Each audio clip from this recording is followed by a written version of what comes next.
1800 hours, Pakistan Standard Time. Assalamu alaikum. This is Radio Pakistan, the news read by Ali Ahmed. First, the headlines. Special Assistant on National Health Services says wearing masks at crowded places has been declared mandatory to prevent the spread of coronavirus. About 20,000 more overseas Pakistanis will be brought back home from 1st to 10th of the next month. Britain has assured to further assist Pakistan in its fight against coronavirus pandemic.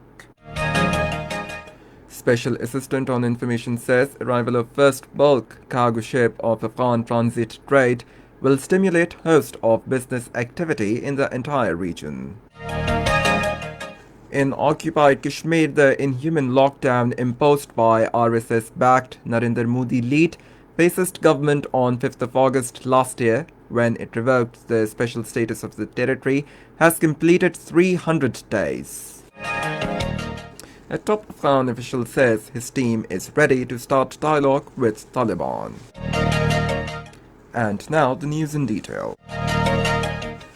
Prime Minister's Special Assistant on National Health Services, Dr. Zafar Mirza, says wearing masks at crowded places has been declared mandatory to prevent the spread of coronavirus.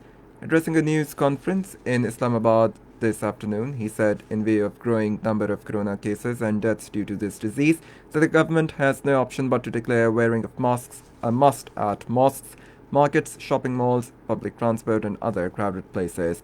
He appealed the masses to strictly follow precautionary protocols and other measures to contain the spread of COVID-19 pandemic. Dr. Zafar Mirza said 78 people, including 4 health workers, died of coronavirus in last 24 hours, which is the biggest tally in a single day in Pakistan. He said health workers are the frontline force in fight against COVID-19, and the government has taken a number of measures to protect the health workers under We Care program.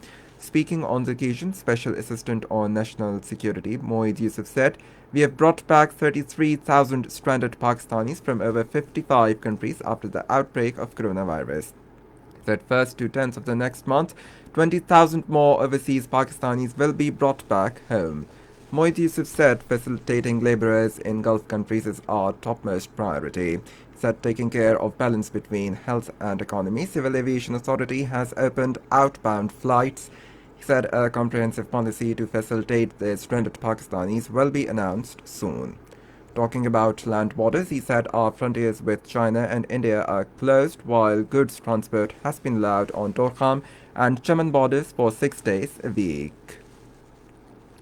Coronavirus has claimed the lives of another 78 people over the last 24 hours in Pakistan, taking the death toll to 1,395. 2,429 new coronavirus cases surfaced during the last 24 hours, which has taken the nationwide tally to 66,457. These include 24,104 in Punjab, 26,113 in Sindh, 9,067 in Khyber Pakhtunkhwa, 4,087 in Balochistan, 2,192 in Islamabad, 6,660 in Gilgit-Baltistan, and 234 in Azad Kashmir. 24,131 patients have also recovered from the disease, while 12,020 coronavirus tests were conducted across the country during the last 24 hours. United Kingdom has assured to further assist Pakistan in its fight against coronavirus pandemic, in addition to the latest £4.39 million package. A statement issued by British High Commission in Islamabad and the United Kingdom Department of International Development said the aim of the assistance is to lessen the impacts of the pandemic on the most vulnerable and also help boost the public health communications. Pakistan and China have deepened their all-weather strategic cooperative partnership and expanded bilateral cooperation in various fields in recent years. This was stated by Pakistan's ambassador to China, Nazmana Hashmi, in an interview with Chinese news agency Xinhua Net. She said both countries have signed a number of bilateral cooperation agreements to deepen cooperation in trade, infrastructure, industry and culture, and formulate various cooperation mechanisms to ensure that the cooperation is implemented. To a question regarding fight against coronavirus, she said Pakistani government and people highly appreciate the friendliness and warmth shown by Chinese friends. A meeting of the Economic Coordination Committee, chaired by Advisor on Finance Hafiz Sheikh, was held in Islamabad today. The meeting discussed overall economic situation of the country. This is Radio Pakistan. First world cargo ship MV Manet of Afghan transit trade carrying wheat and urea reached Gwadar this week. This was stated by Chairman China-Pakistan Economic Corridor and Special Assistant to the Prime Minister on Information and Broadcasting Asim Salim Bajwa in a tweet today. He said it is a dream country for local economy as it will stimulate host of business activity.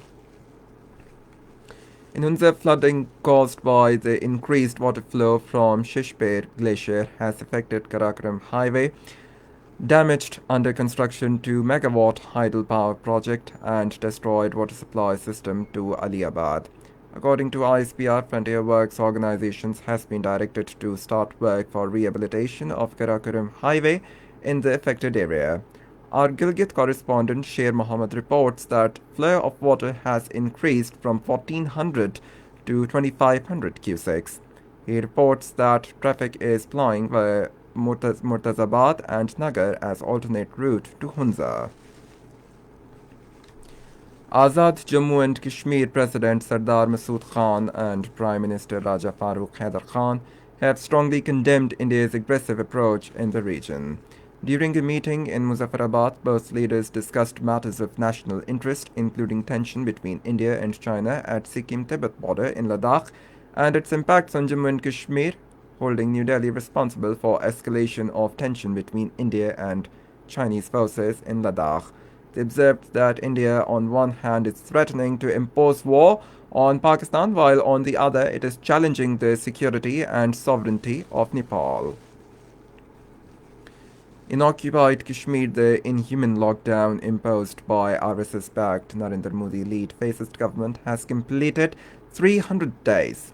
According to Kashmir Media Service, Indian troops martyred 134 Kashmiris during the period. It said that at least 1,299 people were critically injured due to the firing of bullets, pellets, and tear gas shells by Indian military. The report said entire occupied Kashmir had been turned into an open-air prison.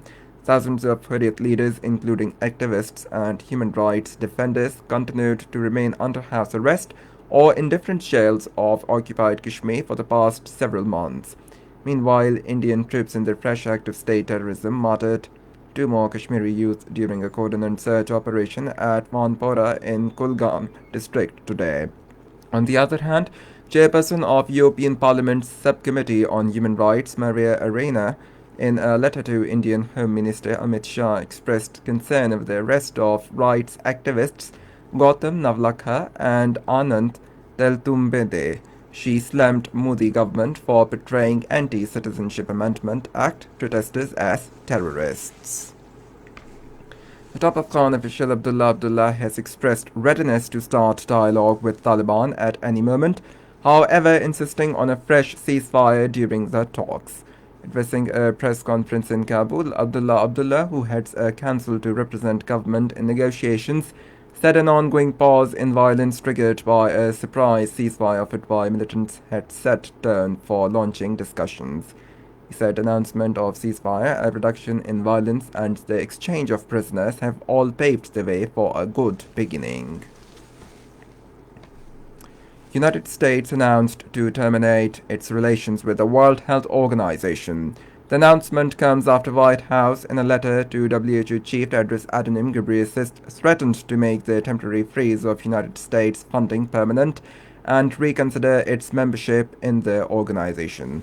Meanwhile, Trump's move has been largely condemned by health experts who say that withdrawal is counterproductive to United States objectives. In Burkina Faso, 15 people have been killed following an attack on a convoy transporting traders in a town in northern parts of the country. And finally, the weather report. Intermittent rain, wind, thunderstorm is expected in Punjab, Khyber Pakhtunkhwa, Kashmir, Gilgit-Baltistan, northeast Balochistan, Sindh and Islamabad during the next 12 hours. Heavy falls and hailstorm is also expected at few places during the period. And that is the end of the news. For more news and analysis, log on to our website radio.gv.pk.